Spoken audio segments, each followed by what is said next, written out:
everyone, and welcome to the August episode of the Nightmares to Miracles podcast. This year has been flying by, and we are so excited to be here again with another excerpt from A Course in Miracles and another amazing lesson from Dave on how to apply miracle mindset to our life as entrepreneurs and as leaders and business owners. And so, welcome if you're new here, and if you're returning, then welcome back. And I'll go ahead and introduce myself, and then we'll go from there. So my name is Brittany Van Rees, and I am currently located in the Netherlands. I've been living in Europe and the US, and I am a business owner here. And I just had my first baby earlier this year, so I'm a new mom. Hey, And yeah, it's been really a miracle. And Dave is now Uncle Dave. So we've got Uncle Dave here. More importantly, Dr. Dave Asomaning, who is an executive coach and specializes in miracle mindsets. And so, Dave, why don't you introduce yourself and tell us a little bit more about what you do and what you'd like to discuss today? excellent. Thank you, Brittany. Good to see you. Thank you for that intro. And thanks to all of our viewers and listeners and readers. We appreciate you very, very much. And we're glad you're here with us for our August 2026 episode. Yeah, just yesterday I was telling my sister, my younger sister, I'm 66, she's 63. I was just telling her within earshot of my third sister, who's 60, I said, "Oh, I'm Uncle Dave to Brittany's new baby, Chris." And they were like, "Oh, how old is he?" I said, "Oh, he's about 3 months, maybe. I think we're in that ballpark somewhere." And it's nice to be Uncle Dave to him and Uncle Dave to Pierre, my 20-year-old nephew who's visiting us from France. So, I mean, I'm just getting a lot of uncle love, just so you know. But I'm happy. I'm very happy for you and your family, and your baby and your husband, the whole thing. It's just amazing. So, all right. So, yeah, I'm an executive coach. Although ChatGPT wants me to call myself a senior level advisor, and because it's more all encompassing, it's not so narrow. And okay, fine. I mean, I get the rationale for it, but I mean, what I do is executive coaching with a more personal uh, note to it, and then also with miracle mindset us boiled in there. So, miracle mindset is the top priority for this show that we do for anyone who's interested in miracle mindset. And then, sort of the ongoing specialty within that, the coaching world around miracle mindset that I'm developing is working with ultra high net worth clients. So that is usually people who have a net worth of $30 million and up, something like that. Although I work with people all across the range, $1 million in net worth, even lower than that, all the way up. But the emerging specialty over the last, you know, decade or so, gently has been this area. Um, and I had somebody troll me once on Twitter. "Why are you working with these people who are not good people, wealthy people?" And I said, "Oh, wait. I mean, the way it works is that if they're interested in miracle mindset, then just to default to the use of metaphors, there's a lot of light that comes in, and they're thinking about how to make working conditions better for their people, and they're thinking more deeply about world peace through their brand and their business. It's a whole exciting." And I was very surprised. The person didn't double down and argue with me more. They were like, "Oh, I get it. Okay, I get it. My bad." Uh,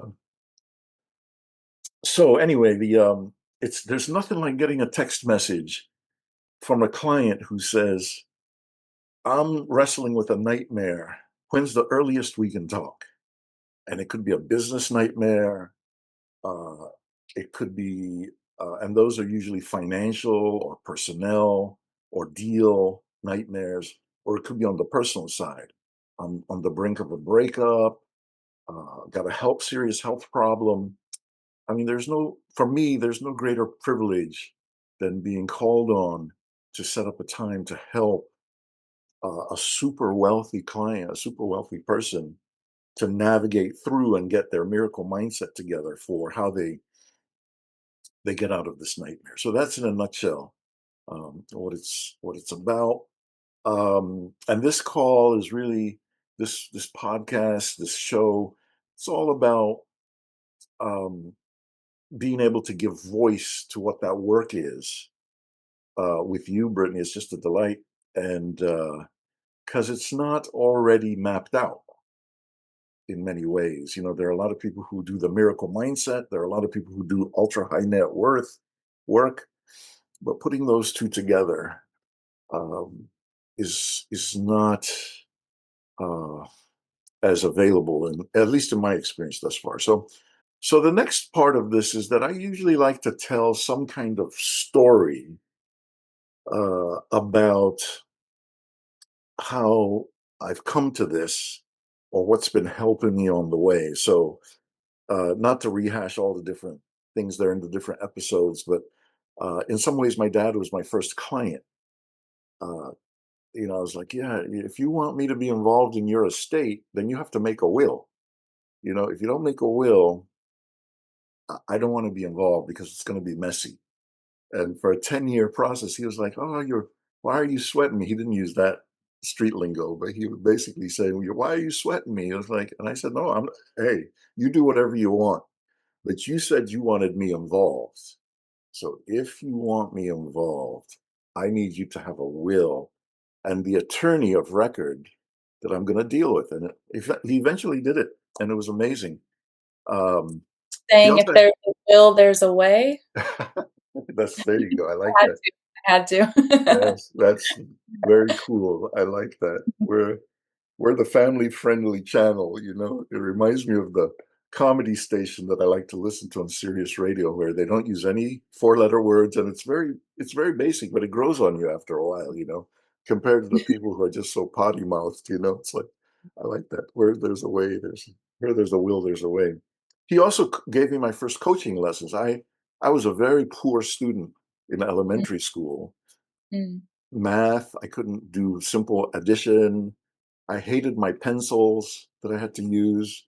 It was like the whole thing. And he brought one of our teachers home, and he would give me these lessons, and it made life a little bit better. But and I didn't dread those. But anyway, he very early on he got me a coach, a tutor. Anyway, so those are some of the backstories. Today's backstory is really about a uh, a CEO, uh, Eric Schmidt, who and Brittany's going to help me out here with an infographic, or just a graphic that's going to be inserted here for you as an FYI. But Eric Schmidt is he was the CEO of Google when Google was experiencing uh, a need for a huge growth spurt into what might be referred to as an adult company, right? So it had a lot of creatives, a lot of amazing things going on there, but it needed somebody who could hold down the fort and get it to scale in all the amazing ways and keep all the super intelligent whiz kid types happy within the culture and the framework. So Eric Schmidt is the person who did that. And he credits a guy by the name of Bill Campbell, who was his coach, who helped him stay sane and stay uh, focused as a compassionate, trust building person at a very elevated level. So the book is called Trillion Dollar. As you'll see, the book is called Trillion Dollar Coach. And in my experience of surveying a lot of coaches and a lot of coaching material, this is one of the unique uh, aspects of coaching that I'm really glad I stumbled on, right? Where you've got somebody, Eric Schmidt, who ran uh, a huge, major, multi-billion dollar company. He himself is a billionaire, something around maybe $35 billion, engages in a lot of philanthropy. And he has two other co-writers who helped him with this book, and they all kind of feel the same way about the reverence that is due to their coach, Bill Campbell. So it's a very kind of different approach where somebody is openly at the very rarefied level talking about their coach, who I pretty sure wasn't a billionaire. And it's not all about billionaire credentials and so on, but I'm just trying to highlight the idea that here you have somebody who is very reverent towards their coach, who might consider wasn't exactly his peer, but he considers to have been his guru, his mentor. So, Trillion Dollar Coach, the title refers to the fact that Bill Campbell, between Google and Steve Jobs at Apple and some other companies, some other brands, coached leaders who created $1 trillion value uh, cumulatively in their companies. It's just a fascinating approach. The bottom line of the book is about building uh, a culture of care towards the people you lead. I mean, that's the bottom line over and over and over again: trust, caring, and so on. So, if anybody has any interest in any of that, I'd be glad to hear what your thoughts are. I hasten to add that, again, I'm not trashing Eric Schmidt, but if you research him, he has a shadow side, right? Like any human being. So there are things that he's known for that some people might consider problematic or worthy of him being canceled for, and things like that. So the I think you'll see it if you Google. You want to know more about him and you Google it. But one in the business areas that he seemed to not take people's privacy concerns seriously. In the whole digital world, he's kind of uh, been knocked for that. And then in his personal life, it seems like an open secret that he and his wife have an open marriage, and he's had a lot of girlfriends while he's been married. And some of these have ended poorly, like with big lawsuits and different things like that. And anyway, so again, not to be gossiping or anything like that, but I just want to be, oh, Dave is not like starstruck and stuff like that. So, all right, let me uh, get ready for our transition. Anything you want to say or ask, and then we'll go on. No, I was just gonna say it sounds like a lot of billionaires out there, the shadow side. The only Amen. difference is that theirs come to light more easily than the rest of us, I guess. Yeah, and he kind of, I think, tries to be principled about the fact that he's in an open relationship with his wife. Mhm. So Rather than just polyamory, or whatever you want to call it. What's that? straight up cheating, rather, right? Yeah. Yeah, again, one of my other heroes, Bill Gates, he's kicking and screaming, and with each step, he's like, okay, yes, yes, yes, I had affairs, I did this. Mhm. With Mhm. Schmidt, it's an open secret. I don't know if that experiment is working, Mm. given that eventually they seem to be very acrimonious endings Mhm. with the people he has these sort of external affairs with. And I don't know whether it's a money grab, $100 million here, $100 million there, to settle with them and things like that. Yeah. I guess if you got $35 billion, that's not a lot of money. But um, anyway, it's Mhm. my whole thing is we bring all of these things to atonement. Mhm. But in terms of the leadership work, I was asking ChatGPT something, and I asked ChatGPT, gave me all his credentials as a leader, very good. And then I said, how about his romantic life? We hear a lot there. ChatGPT didn't get into it independently, and then it gave me all the stuff that I Mhm. already knew about. And then at the end of it, ChatGPT was like, "Would you like me to tell you more about how he distributes money through his foundation?" It was like Wow. ChatGPT did ChatGPT did not like this topic. It was clear that it didn't present it independently until I prompted it, and then after it gave me the basics, it was like, "Can we go back to talking about serious things?" So anyway, all right. So moving on, the other segment here in our intro, which I like talking about, is our early relationship and how we got going. So I mean, I love telling the story. It never gets old for me because we're in it. It's like a growth process, and we're in it at such an elevated level of growth. I feel it was such a powerful miracle in my journey with you, Brittany, that we started with worksheets where I was looking for somebody to help me upgrade my very unattractive, fundamental looking worksheets that I'd send to new clients just as Word documents. No design, anything really. Maybe I would slap a logo on there, but I don't know. It was poor. And I mean, the stuff you started returning to me was like, wow, it was amazing. It was just so elevated. Really made me proud of the brand. And I knew I had a treasure in terms of you and your talent. So then I checked in with you after a while working on the worksheets. I checked in with you about whether you could help me with my video modules for my online course that I was trying to pull together. And you did amazing things with the online course, all kinds of design elements with that. Um, and then I was able to repurpose the video material and sort of what the course represented into the book, Nightmares to Miracles. Um, and then once the book was out, I was just motivated to talk about what we do more. And so I thought a podcast would be cool, but I just knew that a podcast with just Dave would be really boring. Uh, and so I was like, Brittany, help! Can you help me with podcast? You know, and you can be sort of like my sidekick, and we can talk and discuss things, and people don't have to just look at Dave for however long Dave wants to be talking. They can they have some variety, and so and you're so smart and you're so right there about this topic, miracle mindset and leadership and business, and just been a delight.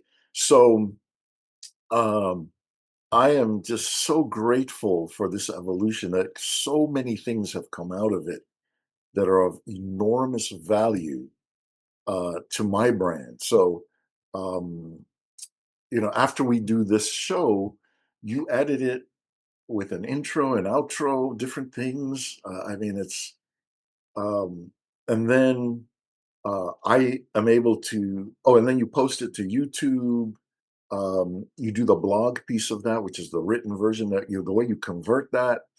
Uh, I mean, it's one of the things I love reading it, even though we did the show together. I'm reading it and it's like, and it's not just sort of some AI gloss over things. It's like you do an amazing job in bringing out the heart and soul of what we were doing in the podcast, in the written version, and then we have an audio version, right? So these are all geared towards our audience. Some people want to see what's going on. Some people just want to listen to it if they're in the car or doing chores. Some people want to read it real quickly. But you have all those bases covered for us. And then I take this YouTube video that we have from each podcast, and I finally found somebody who can split it up into like 3 to 5 minute segments. So we might have 10 parts, and then that gets posted all over the place, but mainly TikTok and Instagram. So just because of the work that you enable us to do in this college, it just has such a wide broadcast landscape, I think, which I'm very happy and delighted and proud about. So thank you. Is there anything you want to share with our audience um, about your work and where people can find you? Anything else you want to say? I'm not fishing for compliments or anything like that. I'm not fishing for compliments, I should say. Yeah. Thank you so much, Dave, for the shout out and for endorsing all of my work that I've been doing for you and with you. And it's been such a pleasure, as I always say on this show. So, yeah, no fishing for compliments needed. It's just so delightful to work with you too. And we've become like family here. And who knows how long we're going to keep doing this? No end in sight. So it's really a pleasure. And almost like a lifestyle now. We get together once a month virtually and we do this show. And it's just part of our lives. So it's been such a pleasure to learn from you firsthand and yeah, have access to someone with such a unique set of skills and background and yeah, expose me to a world of thinking that I otherwise wouldn't have come across because as we always say, it's not positive thinking or necessarily abundance thinking or manifestation, it's miracle mindset. And I haven't heard anyone else who puts it in the clear way that you do. So, or any specific miracle oriented practice. So it's been really interesting. And about my work, I have a website which is brittanynew.com. You can go there. Whoever's watching to to learn more about what I do and what I offer. I'm doing a lot with AI right now in terms of I've got some interesting updates to share with that. Okay. Basically, AI is now allowing me to code things. So this has been going on for a while now, but it's just been getting easier and easier to build tools that can help streamline your internal workflows or even things that you can share with clients. So that's been really interesting. But I've got a specific micro miracle that will come up probably later in the call related to that. And yeah, you can I post videos about some of the things I'm working on and tutorials for people who want to work smarter using media in their own ways and copying me and different systems that I've set up. So you can check out my YouTube channel, which is Brittany New. You can just search that. That's the name of my channel. But yeah, I think that's it. And I think it'll come up later on how the AI is related to the micro miracle. Looking forward to it. I can't wait to hear the Sure. micro miracle. It's exciting. And as you were talking, I was thinking how, I mean, words don't capture fully the gratitude and the scaling Mhm, of, you know, the work that we do in this process.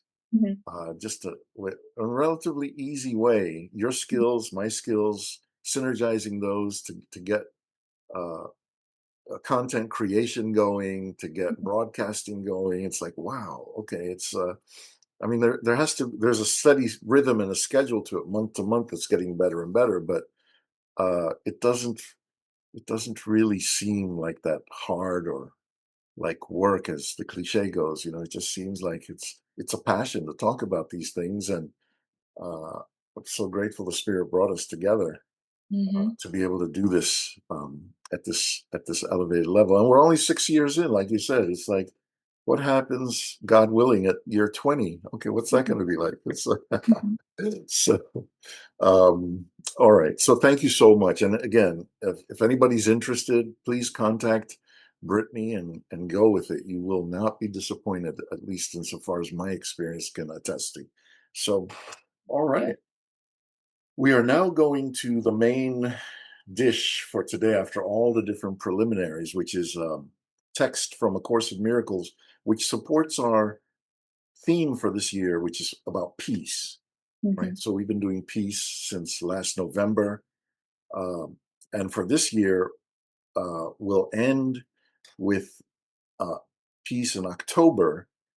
And then um, in November and December, we'll have launched a new theme for 2027. So we always start 2 months before the end of the calendar year.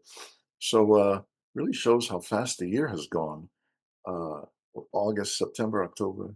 Wow. I mean, it's like, and we'll be putting our heads together to come up with the suitable next topic. And I think I'm repeating some of these topics. I'm in a 10-year cycle where I'm like, it's easy to forget these themes, even though I've done them before. We've done them before. So I might already have this on the calendar what we're coming to next, if my memory serves me right, and we're just following a 10-year cycle. All right, so we'll go to the text for today, which is from Course in Miracles, chapter 5, section 7. Right, and so it starts out with this inquiry on the part of the Holy Spirit, who's the writer of the Course, A Course in Miracles. If you choose to believe that, it's not required that you believe that, but I happen to believe that the whole thing is inspired and scribed by the Holy Spirit. Um, Again, not competing with the Bible, not putting the Bible down, not any of that. It's just another sort of spiritually inspired uh, uh, teaching document. So here it goes in the first paragraph. It says, "Do you really believe you can make a voice that can drown out God's? Do you really believe you can devise a thought system that can separate you from God? Do you really believe you can plan for your safety and joy better than God can? You need be neither careful nor careless. You need merely cast your cares upon him because he careth for you. You are his care because he loves you. His voice reminds you always that all hope is yours because of his care. You cannot choose to escape his care because that is not his will, but you can choose to accept his care and use the infinite power of his care for all those he created by it." So this is a very powerful set of rhetorical questions. And when we did it in our group call, which precedes this show by a week, where we have different ones of us commenting about this and uh, looking at it and analyzing it, one of the immediate responses that came up was, this is definitely not how an atheist thinks, right? An atheist typically says, I want to do it on my own, and I don't really need God's help to do what I got to do. And then, not slamming atheists, I'm just saying what came up on the call. And this wasn't even an original thought with me, but it did come up. And then I was like, oh, yeah, that reminds me of Karl Marx and Freud and those other people who, in broad strokes, are talking about religion and God being an opiate of the masses, right? It's people who are downtrodden, they're struggling economically, they have very poor prospects for a better life. So they typically look to some kind of divine parent in the heavenlies. And it's an excuse, it's an escape. And if you're really a tough, capable, smart person, this is not going to appeal to you because it's kind of a wimpy way to do things. And I'm like, wow, okay.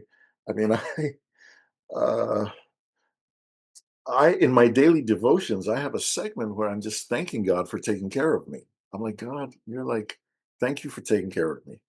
I have so many problems and so many nightmares and so many hellish things that could take me down in a second. And I know the only way that I'm still alive and thriving and experiencing miracles is because you're taking care of me. And I receive it, I embrace it. Now, I've had many prior lives in which I could have been an atheist or expressed myself that way or the opiate of the masses and so on. But where I am right now, give me more of your care. I'm all about it. So it plays on that. It says you need be neither careful nor careless. Just accept that I care for you. That's all you need. Uh, anyway, let me pause here, see if you have any thoughts, and then we'll go through the rest of it. Yeah, I was thinking this really correlates with the conversation I was having with my husband today about grace and how once you're Mm. in the grace of God, it's inescapable in a way and it's covenantal and the quality of your relationship with God can ebb and flow depending on your prayer and your conversations. But being in grace is like it's out of your control. So this completely goes along with exactly what we were talking about this morning. Wow, that's beautiful to hear. I mean, you guys Mhm. were having a, and you and I didn't vet this or talk about it or anything like that, but you were having a conversation about this very topic, the And powerful, the prodigal child, which we always mention on this show as yeah, well. big Yeah. Mhm. theme, big Yeah. theme, right? Because yeah, I love it. Mhm. Um, anything in particular come up about the prodigal, that story that you Um, were? yeah, how no matter what the prodigal child would do, he's always cared for and loved by the father and welcome at any point. And so we were just kind of discussing can it was a bigger conversation about actually spiritual attacks. And so, can Christians be vulnerable to spiritual attacks if they stray from God? We were kind of like debating a little bit how that could work. Are they extra targeted if they're close to God because the enemy's trying to destroy that, or the ego, or the malicious ego, as we sometimes say on this Right, show? right, So yeah, I was theorizing. I had the theory that even though believers are targeted, the enemy has no right in the legalistic spiritual world. The enemy has no right, and I believe that people can forget their rights, and that's where they might go wrong. So, as the son who stayed home, he actually forgot his rights. He wasn't fully living in his rights. He was almost thinking, "I'm here because I'm the slave, and I'm the one that's toiling, and I should be having the party thrown for me." And the reality was, he could have had that too, but he kind of forgot his rights. So that was yeah. what we were talking about. Beautiful. I love it. I mean, I love rehearsing things, as Yeah. people who listen to us can tell, and hmm that's one of the things that's just so powerful to rehearse. hmm Thank you for letting us do that. It never grows old.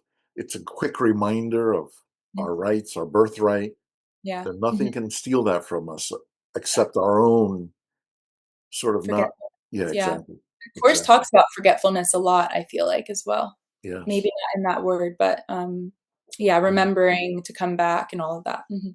Oh yeah. Oh Mhm. yeah. Well, great, fantastic. So thanks for that input, and we'll see that, I think, before we finish. Mhm. for today Mhm. in this material. So it says in paragraph 2, there have been many healers who did not heal themselves. They have not moved mountains by their faith because their faith was not whole. Some of them have healed the sick at times, but they have not raised the dead. Unless the healer heals himself, he cannot believe that there is no order of difficulty in miracles. He has not learned that every mind God created is equally worthy of being healed because God created it whole. You are merely asked to return to God the mind as He created it. He asks only for what He gave, knowing that this giving will heal you. Sanity is wholeness, and the sanity of your brothers is yours. So there's a lot of things that are strung together here, right? But the idea of the order of difficulty, as human beings, we're like, oh, it's much easier to get over a bad cold than it is to raise somebody from the dead.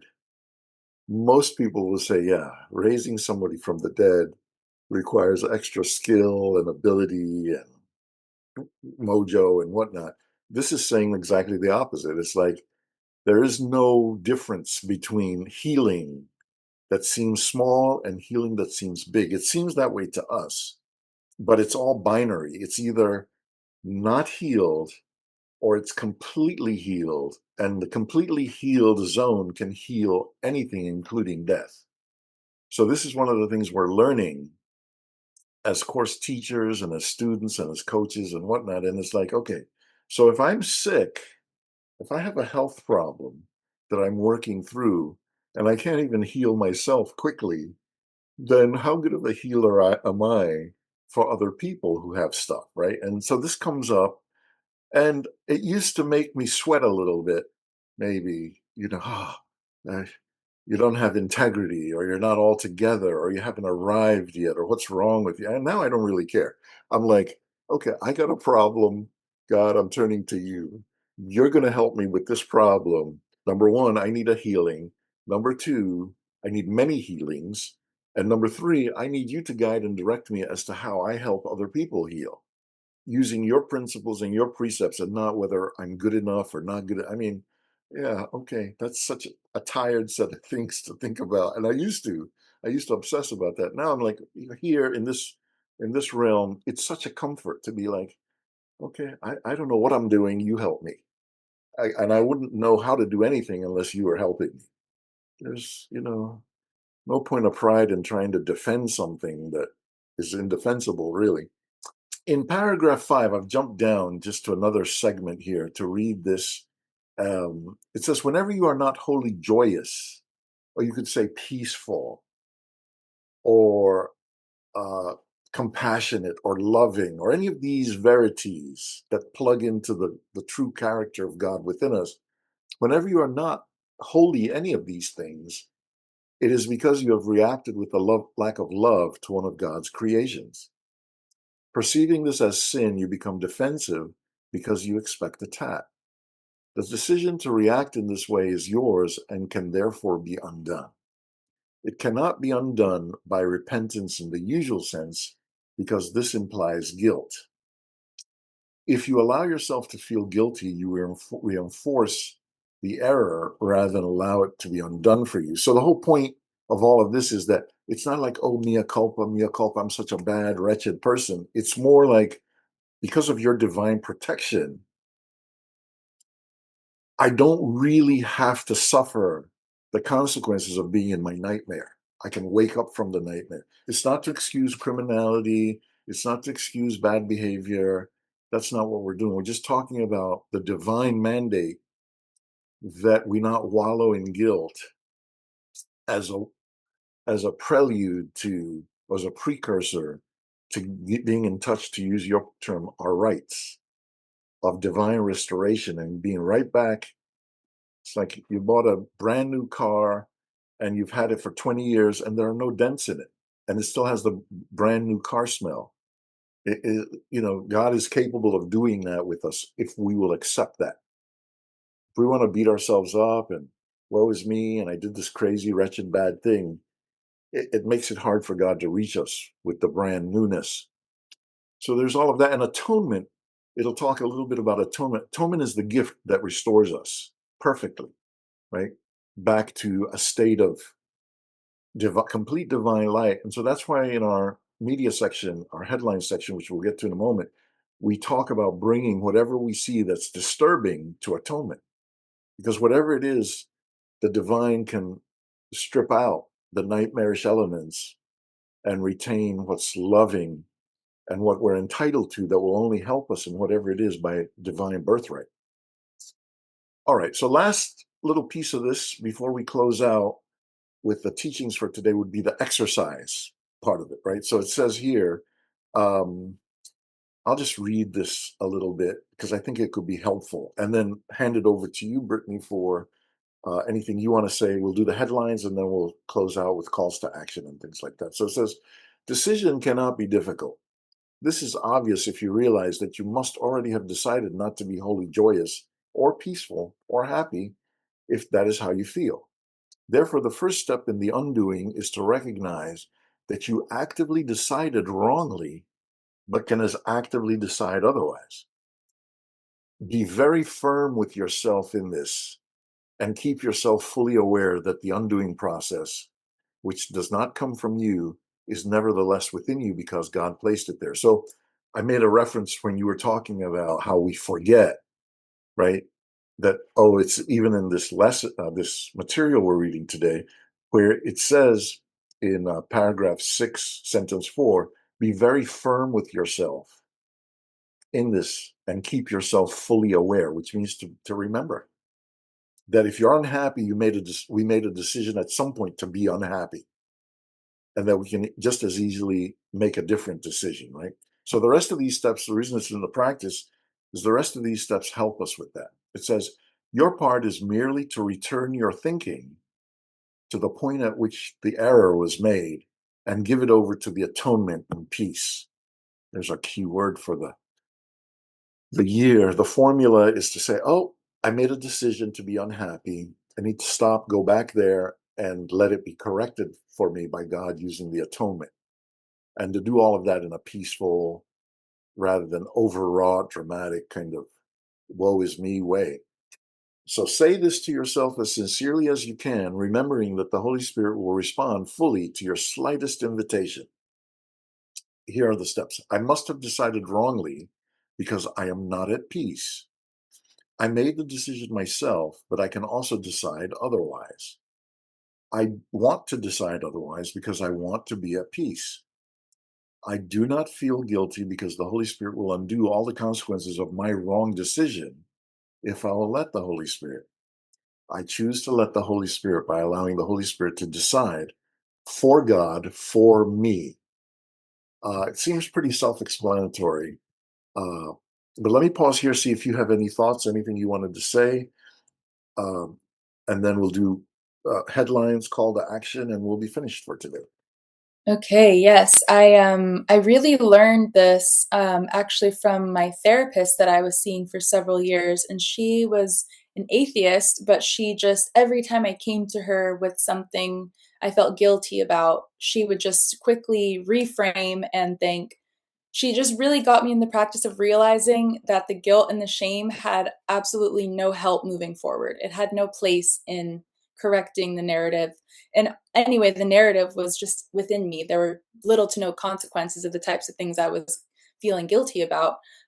Just, thinking of the past and how that would affect my self esteem and things like that. So she was just always so quick at I would try to punish myself to get through the hurt of it, and she would be like, "Well, how does that work for you?" Or she would just really quickly transition into, "What are you gonna do right next time?" and that kind of thing. And so a really good example of this just happened last night, and I just told you before we got on this call that I accidentally let my baby take a little tumble. And Yes. so I made a mistake. I wasn't watching him close enough. I hadn't set up the right barriers to keep him from hitting his head in the way that he did. And I knew just instinctively that as guilty as I felt, expressing that outwardly was not going to help him feel better. I needed to be calm and happy and reassuring and loving and just focus on the next right step. And if I had wallowed in that shame and that guilt, it would have potentially even made him feel worse just energetically. So I really was decisive to be stable and calm, even knowing that I made a bad decision. But my husband and I talked about that afterward and how it's important to stay calm, even if it's really bad. It's just always Wow. better. So, yeah. Yeah. That's Hmm. very powerful to hear. And I wonder, so thank you for sharing that snapshot and the sequence of things. I wonder if you have any insight into where your therapist got that from. You I know, really don't yeah, know. She yeah, was into not neurolinguistic NLP, yeah. a little bit, but I'm not even well versed in that to know if that's related at all. Um, but no, I think it was just a matter of I think she's actually since like changed her offering from being a therapist to a life coach because she was just really good at practical changes. Hmm. Um, she never really wanted me to go past. She never wanted to go into my psyche. She never wanted to ask me my childhood. She kind of avoided all that and was just like, "What are you going to do tomorrow? That's going to be 1% better, than what you did today." So that was really helpful. Hmm. Oh, that yeah, it's profound, and for it to coincide or connect with, intersect with Hmm. what we're talking about today, that can be a very hard won victory in life. Yeah. Hmm. To have a very efficient way of not letting guilt hobble us, Yeah. and Hmm. it's enormously intriguing that somebody who claims to be an atheist would have that. And again, it just Hmm. shows that water is water wherever you see it, light is light wherever you see it, and Hmm. belief systems don't necessarily stated Hmm. belief systems don't necessarily uh, make it clear. Actions speak louder than words, in other words. Hmm. So wow, fantastic. All right, so that's it for the lesson for today. We're on to the headlines. So let's see. So I have two main headlines for today. One is that Janine Pirro, the prosecutor, chief prosecutor for the Washington, D.C. area, where the reflecting pool drama was happening, Janine Pirro, she dropped the case against this former Olympic athlete, older person now, who Trump wanted to blame for having destroyed the reflecting pool, rather than what most people were saying, which was that these projects were not properly vetted Hmm. at a competitive level and given to the most competent people, but they're a form of cronyism for Trump and giving them to friends who are not competent. So he was trying to deflect away from, oh, it's not the people I hired to do the job, Hmm. it's vandals and regular. So this guy was in danger of going to prison for 10 years. Wow. That's what the case and the statutes were saying. And it was a back and forth. And then she finally dropped the case. She says there's not enough evidence Mm. to make a credible case that he destroyed it. It's due to Mhm. other factors. But Trump was Mhm. not happy. He was with her, and he was like, she wimped out. She didn't hold the line. And then people are like, oh, the next step is going to fire her, because which is the pattern. But again, we're just bringing this type of thing to atonement. How easily your life can spin out of control if you're tagged as it by some power that has the resources to make your life miserable. Prosecution, you have to get lawyers, it costs a lot of, I mean, the whole thing. So there's that. And then last week and the week before, Todd Blanche, who was uh, Donald Trump's choice for Attorney General of the United States, was in the hot seat. They were grilling him in Congress, and and there was a lot of like, you're not competent, you're the worst possible choice we've ever seen in the history of the United States, corrupt, you're not fighting for law in America, you're Donald Trump's lawyer, blah, blah, blah, blah, blah, blah, blah. Well, they just confirmed him, you know, Mm. and they're like, okay, I'm just going to keep walking along. In terms of the nightmare of the movie that some of us feel we're living in, it's like, okay, that's another piece of the nightmare. But thank goodness we can be waking up from the nightmare and not be, you know, feeling sucked under by it or wrong choices in the nightmare. The nightmare is meaningless, really, as ultimately, and it's an illusion, right? Mhm. So bring all of these things to atonement. And the reason I always say that, and I like saying it, is because if anybody's listening to this, at the end of the day, in the nightmare, we can be partisan. We can be, I like this, I don't like this person, I like this, I hate that person. We can do all of that in the nightmare. But Mhm. we always want to be able to step outside of the nightmare and say, there is a Mhm. pure, pristine level of reality where God reigns supreme and we're all equally loved by God, like the prodigal child story. So, uh, bringing both of those stories to atonement for all the participants, including us, and for everybody to tap into their perfection, their divine perfection. Over Mhm. to you for anything from the headlines you want to share. Yeah, those were great headlines. I'm not the most politically studious person. I think I try to let things come to me. Those things weren't on my radar. I guess I had more catch on to the pop culture headlines. Yeah. So one that came to mind, which is very much related as well to what we're talking about here, is there's a journalist named Perez Hilton. Are you familiar with him? Yes. Yeah, Suicidal, right, or something. Yeah. doing some self-harm live on social media, and authorities were called. And he's a father. He had 3 children using some sort of technology. I'm not sure if they're biologically his or if they were fully adopted, because he's single and gay, I believe.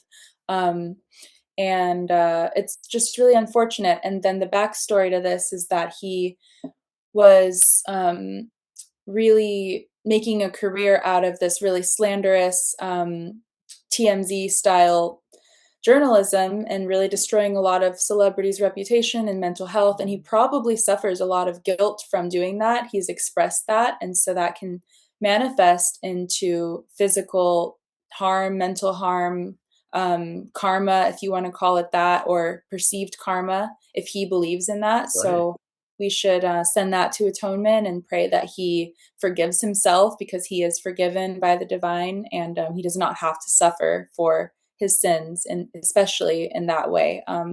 So yeah. Wow, that's a beautiful, beautiful tying together of everything we Mhm, talked about today, everything we talk about on the show. And I mhm, saw the headlines a couple of different times, mhm, and but I didn't do a deep dive. Sort of mhm. familiar with him, have listened to him at times, and I love how you characterized it. It's kind of like a TMZ style thing. Yeah, Uh, I think it was medically induced self-harm, if I'm not mistaken. I could be wrong about that. okay, Psychotic drugs or things like okay. that. Mhm, All right. Well, again, he's closer on my radar because of how everything you put it mhm, in terms of, and it's just like, oh wow, and you just did that loop so beautifully, where it's like, okay, if he's trash talking people yeah, with no way to bring it to atonement for mm, himself or them, then that's going to lead to a guilt buildup, yeah, and then a guilt buildup says, I deserve to be punished in some way. yeah, Then yeah, you just traced that out beautifully mhm. for so much of what we're about here. So Yeah, thank and you again, for that. so many people go through this in private, so many people that we know, we don't even know what everyone is doing behind closed doors. Mhm. So it's not a unique story in any way, even though he's Perez Hilton and famous. But Yeah. Wow. Amazing. Amazingly helpful. mhm, Thank you. So I'll pay attention and I'll lift that whole situation up to atonement more, and the whole industry of, getting people's attention through stuff that's titillating and at somebody else's expense with no mhm, atonement, that whole mhm. Yeah, loop. Yeah. So excellent. All right. yeah. Well, over to you for any final thoughts on this or call to action, wherever you'd like to go before we finish for today. Yeah. Yeah, the call to action, I love it when the course gives us source material to go off of. So it gave us these steps to take to essentially remember our birthright to atonement. Let me find it in the text here so I can reference it properly. It said, so it says, you should say this to yourself as sincerely as you can. So whatever it is that it's not necessarily guilt in the sense that I've done something wrong, but it could be guilt in the sense that I have not been living up to my potential. That could be a common one amongst leaders and business owners. Right. Or I haven't always done business ethically in the past. I have those kinds of sins behind me. I didn't always honor my word, those kind of things. So you can say, I must have decided wrongly because I'm not at peace. I think about these things often. And then you should say, I made the decision myself, but I can also decide otherwise. And obviously, that's taking accountability. And then I want to decide otherwise moving forward because I want to be at peace. And then the next one is, I do not feel guilty because the Holy Spirit will undo all the consequences of my wrong decision if I will let him. And then finally, I choose to let him by allowing him to decide for God for me. And so this really does go against, societal inclinations. Even judges in courtrooms will say, oh, this person seems to have remorse, or this person doesn't. So if you have to go into a courtroom, definitely say you feel remorse. But otherwise, just know that you don't have to feel guilty, because God is allowing you to, as undoing this for you and allowing you to set the record straight starting at this present moment. So that's the call to action for today. And since the miracles I wanted to share, they didn't directly come up, but one of them was regarding last month's and last episode's call to action, where we invited you as our audience to say, Spirit, tell me where to go, tell me who to talk to, tell me what to say. I had one of those moments when I tapped into those questions. And the story goes that my husband and I have been, let's say, vaguely looking for land. We want to invest in land in the future as a family someday. Not exactly right now, but it's definitely on our radar. Acreage, something spacious, expansive. That's kind of the miracle that we've both had on our hearts since before we even met each other. And so I came across these kind of land dealers, you could call them. And I'd been following them for years, but somehow in the past month, after doing this practice, I followed an additional Instagram account that they had started with their project, and the wife who owns this project, the wife of the couple that owns it, she recognized me and said we went to college together. Oh, And so wow. I thought, wow, that's so interesting. And I told my husband, I said, well, let's see what kind of relationship we can build with them. We're gonna meet the vendors, the not the vendors, the dealers of the land. So I asked if we could do a call together, and I told them, yeah, we're thinking of investing in the future, not right now, but if there's any way we could offer them value, we wanted to get involved in the project. So I struck up a conversation, and I found that there were definitely some areas where they could use some of my skills and services.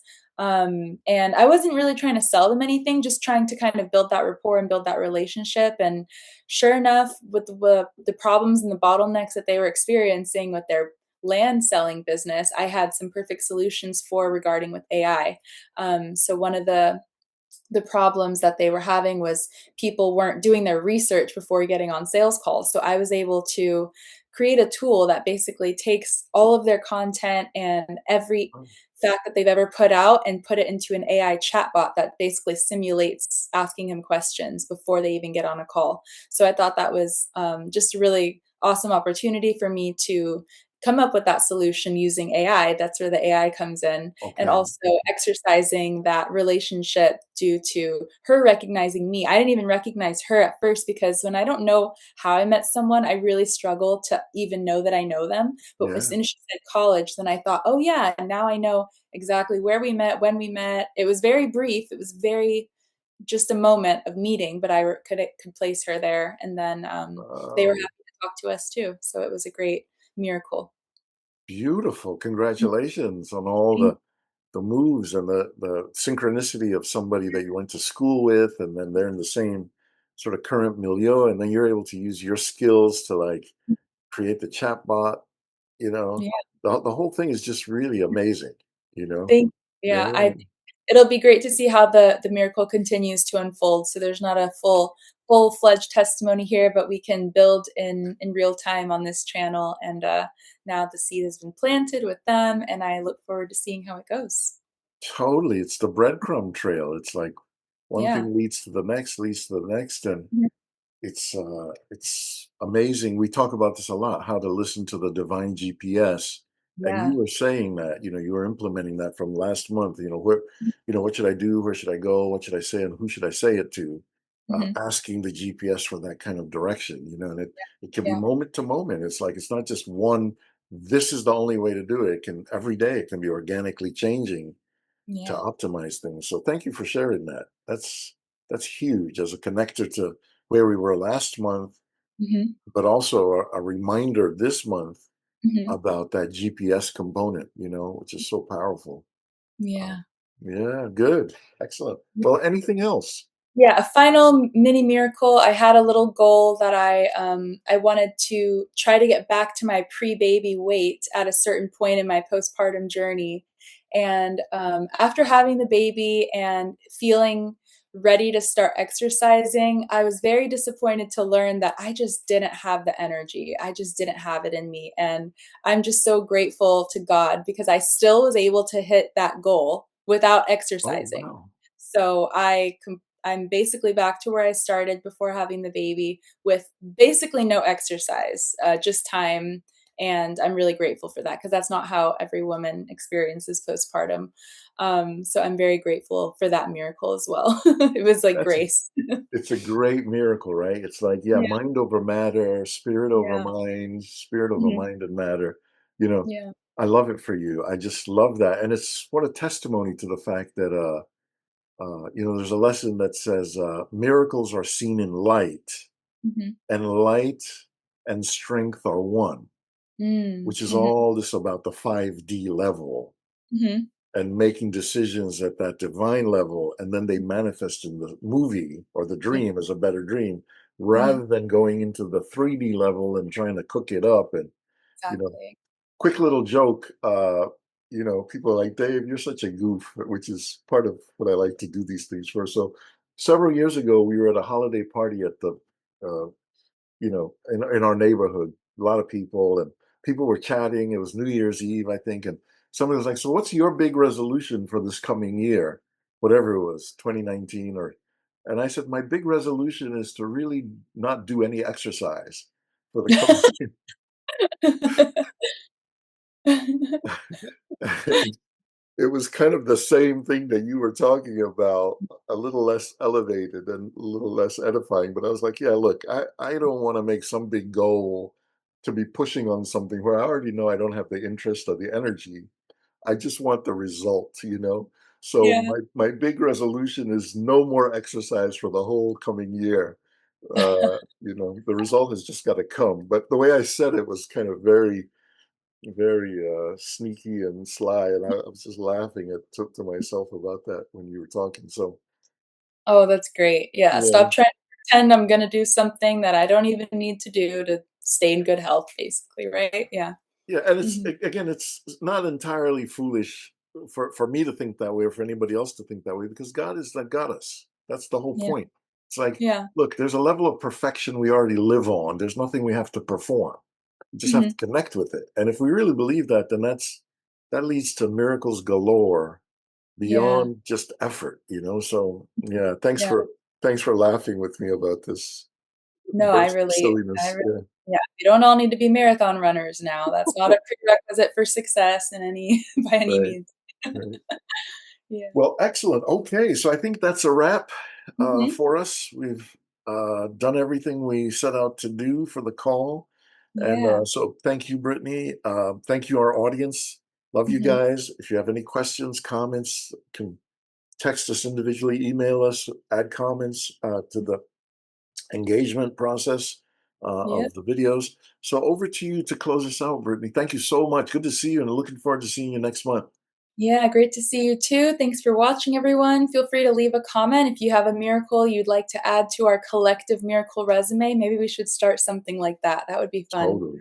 Totally. Collective miracle resume. All right. Well, thanks, Okay. everyone. And we'll see you next month in September. Okay. Bye.